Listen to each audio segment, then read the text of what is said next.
अस्सलामुअलैकुम स्टूडेंट्स। हम इंटर के सेकंड चैप्टर ट्रांजिशन एलिमेंट्स को स्टार्ट करते हैं। ट्रांजिशन एलिमेंट्स की केमिस्ट्री में जो हमारे पास डी या एफ ब्लॉक एलिमेंट्स हैं, तो हमारे पास जो डी ब्लॉक एलिमेंट्स हैं और एफ ब्लॉक एलिमेंट्स हैं, इनको कलेक्टिवली हम कहते हैं ट्रांजिशन एलिमेंट्स। तो D block elements also called transition elements and F block elements also called transition elements। तो सबसे पहले हम अगर यहाँ पे बात करें कि व्हाट इज़ ट्रांजिशन एलिमेंट्स, तो ट्रांजिशन एलिमेंट्स क्या होते हैं, तो हम इसकी डेफिनेशन लिखते हैं कि those elements which have partially filled d orbital. तो ऐसे एलिमेंट्स, अगर हम डी ब्लॉक की बात करें तो ट्रांजिशन एलिमेंट की केमिस्ट्री में उन एलिमेंट्स को ट्रांजिशन एलिमेंट कहा जाता है जिन एलिमेंट्स के पास पार्शली फिल्ड डी ऑर्बिटल है। तो जिनके पास भी पार्शली फिल्ड डी ऑर्बिटल है, they are also known as a transition element. But अभी पार्शली फिल्ड डी ऑर्बिटल की कॉन्फ़िगरेशन क्या होती है कि D1 to D9, अगर कोई भी ऐसा डी ब्लॉक का एलिमेंट्स है जिसके डी में 1 electron, 2 electron, 3, 4, 5 up to 9 electron है, तो इट कंसीडर, ये आपका कंसीडर होगा एज अ ट्रांजिशन एलिमेंट। तो आप इसको कंसीडर करेंगे ट्रांजिशन में। अगर आपके किसी भी एलिमेंट के पास D10 सिस्टम है, मतलब डी ऑर्बिटल कंप्लीटली फिल्ड है, तो now it is not a transition element. इसको आप ट्रांजिशन एलिमेंट में कंसीडर नहीं करते। तो ट्रांजिशन एलिमेंट्स ऐसे एलिमेंट्स को कहा जाता है which must have a partially filled d orbital.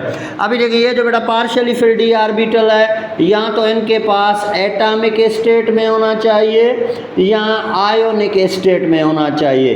अगर एटॉमिक स्टेट या आयोनिक स्टेट, किसी भी स्टेट में इनके पास पार्शियली फिल्ड डी ऑर्बिटल होगा, they are consider as a transition element. अगर कंप्लीटली फिल्ड डी ऑर्बिटल होगा तो वो कंसीडर नहीं होंगे। तो फॉर एग्जांपल अगर हम डी ब्लॉक में देखें, जिंक है, कैडमियम है, मर्क्यूरी है, तो zinc, cadmium and mercury does not consider as a transition element, they just call d block elements, क्योंकि इनके पास D10 सिस्टम है लेकिन पार्शियली फिल्ड डी ऑर्बिटल नहीं है। यहाँ पे एक मैं कंसीडर करूँ बात कि मैंने कहा कि ट्रांजिशन एलिमेंट्स वही होते हैं जिनके पास पार्शियली फिल्ड डी ऑर्बिटल होता है, तो उस वजह से उनको ट्रांजिशन कहा जाता है। अभी वह दे आर कॉल्ड ट्रांजिशन क्योंकि इन एलिमेंट्स में D to D ट्रांजिशन होगी। आगे चल के हम बात करेंगे कि इन ऑर्बिटल्स में या इन एलिमेंट्स में D to D ट्रांजिशन होती है इलेक्ट्रॉन की, जिसी वजह से इनको ट्रांजिशन एलिमेंट कहा जाता है। अभी अगर हमने इनको इंट्रोड्यूस करने के बाद इनकी हम पहली प्रॉपर्टी अगर पढ़ें ट्रांजिशन एलिमेंट्स की, तो वो है हमारे पास इलेक्ट्रॉनिक कॉन्फ़िगरेशन। तो ट्रांजिशन एलिमेंट्स की अगर इलेक्ट्रॉनिक कॉन्फ़िगरेशन देखें, तो इलेक्ट्रॉनिक कॉन्फ़िगरेशन में ट्रांजिशन एलिमेंट्स का जो जनरल फार्मूला होता है, दैट इज़ हमारे पास है NS12 तो N-1, तो N-1 D1 to 10। अभी ये इसका क्या है, हमारे पास general electronic configuration formula for the transition elements. तो ट्रांजिशन एलिमेंट्स में NS12, तो ये डी ब्लॉक एलिमेंट्स हैं, जाहिर सी बात है, तो D1 to D10। अभी ये N क्या है यहाँ पे, this is a valence shell, ये आपके पास क्या होता है, वैलेंस शेल। और N-1 क्या है, this is a second last shell, you may also called it is a penultimate shell. तो जो ट्रांजिशन एलिमेंट्स होते हैं मोस्टली उसका वैलेंस शेल और पेनल्टीमेट शेल दोनों इनकम्प्लीट होते हैं। तो इसी वजह से इनका जनरल कॉन्फ़िगरेशन होता है NS12 to N-1। अभी ये NS क्या है, this is a valence shell, and N-1 क्या है, वैलेंस शेल से आप एक का माइनस करेंगे। फॉर एग्जांपल यहाँ देखें, अगर इसके पास है 4s तो वैलेंस शेल क्या है 4, तो N-1 मीन्स 4 - 1, तो ये आपका हो जाएगा 3। तो अभी इसका ये क्या हो जाएगा 3D। तो this is a valence shell and this is a penultimate shell. तो हम इनकी जनरल कॉन्फ़िगरेशन को इसी तरह जनरल फार्मूला के थ्रू रिप्रेजेंट करते हैं।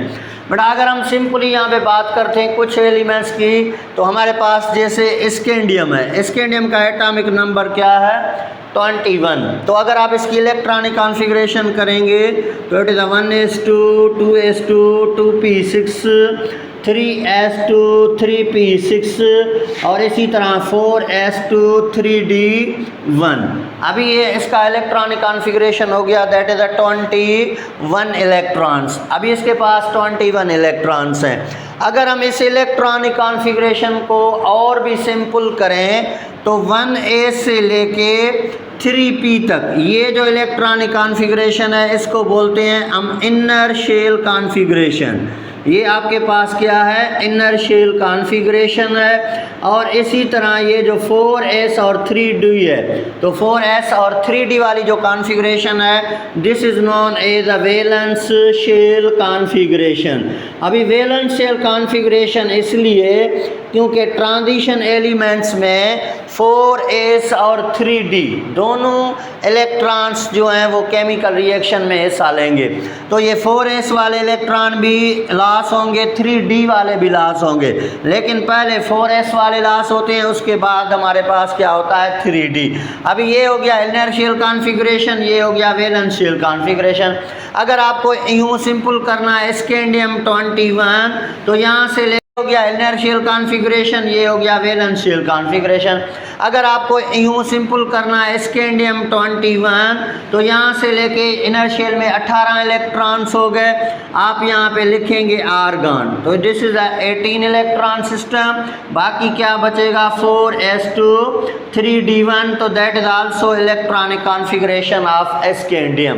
बट अभी मैं यहाँ पे शार्ट करता हूँ। उसके बाद अगर हम कुछ एलिमेंट्स को छोड़ के लेके क्रोमियम, तो क्रोमियम का एटॉमिक नंबर कितना है 24। क्रोमियम की इलेक्ट्रॉनिक कॉन्फ़िगरेशन करेंगे, आर्गन लिखेंगे 18 हो गया, ये 4s2 3d4।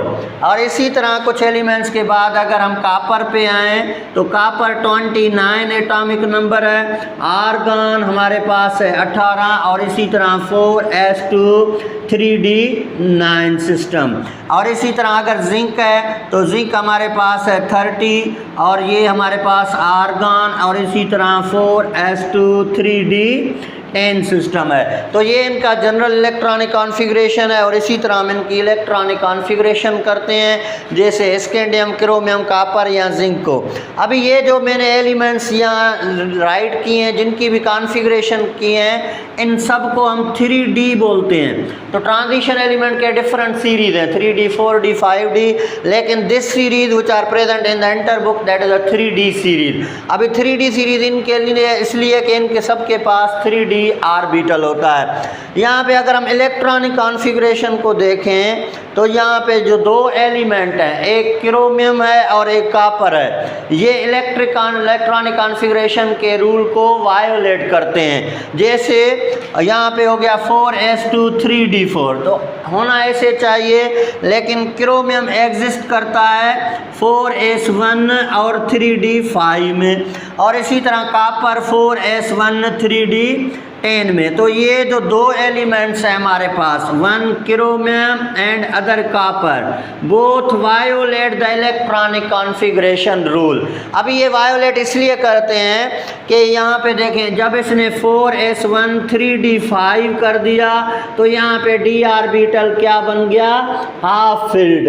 और कापर ने 4s1 और 3d10 कर दिया तो यहाँ पे कापर बन गया, कापर का d ऑर्बिटल क्या बन गया, कंप्लीटली फिल्ड। तो हम कहेंगे half filled orbital are more stable as compare to partially filled. तो कॉपर क्रोमियम अपने आप को स्टेबल बनाने के लिए हाफ फिल्ड कॉन्फ़िगरेशन को प्रेफर करता है। इसी वजह से ये स्टेबिलिटी हासिल करने के लिए हम कहेंगे 3d5 सिस्टम बनाता है। इसी तरह कॉपर जो है वो 4s1 3d10 इसलिए क्योंकि ये d ऑर्बिटल कंप्लीटली फिल्ड है, it is a more stable orbital. तो इसी वजह से हम कहेंगे कि अपने आप को स्टेबल बनाने के लिए कॉपर और क्रोमियम जो है ये दोनों इस इलेक्ट्रॉनिक कॉन्फ़िगरेशन को वायोलेट करते हैं और 3d5 और 3d10 को आते हैं, क्योंकि हम कहेंगे कि इनके पास स्टेबल कॉन्फ़िगरेशन होना चाहिए। तो इसी वजह से they violate the rules to become stable. लेकिन बेटा यहाँ पे एक बात और मैं यहाँ पे रिप्रेजेंट कर दूँ कि कॉपर के पास अब देखें 4s1 3d10 है, और मैंने कहा जिनके पास पार्शियली फिल्ड d ऑर्बिटल है वो ट्रांजिशन एलिमेंट है। अगर कंप्लीटली फिल्ड d ऑर्बिटल है तो वो ट्रांजिशन नहीं है। अगर d10 सिस्टम है तो इसका मतलब है कॉपर को भी ट्रांजिशन नहीं होना चाहिए। लेकिन हमने डेफिनेशन पढ़ी थी कि कोई भी चीज़ ट्रांजिशन तब होगी जब उसके पास पार्शियली फिल्ड d ऑर्बिटल हो, आइदर एटॉमिक स्टेट और आयोनिक स्टेट। अलबत्ता कॉपर के पास एटॉमिक स्टेट में तो नहीं है। लेकिन अगर मैं यहाँ पे लिख दूँ कॉपर +1, कॉपर +1, तो मैंने पहले ही बताया था इलेक्ट्रॉन पहले 4s से लॉस होगा, तो +1 का मतलब है कॉपर ने एक इलेक्ट्रॉन लॉस किया और 4s0 3d10 बना दिया। अभी उसके बाद अगर कॉपर +2 बनाएगा तो 4s0 नाउ 3d9। अभी कॉपर 2+ के पास जो है हमारे पार्शियली फिल्ड d ऑर्बिटल है, d9 है, तो इसी वजह से this is consider as a transition element. Thank you.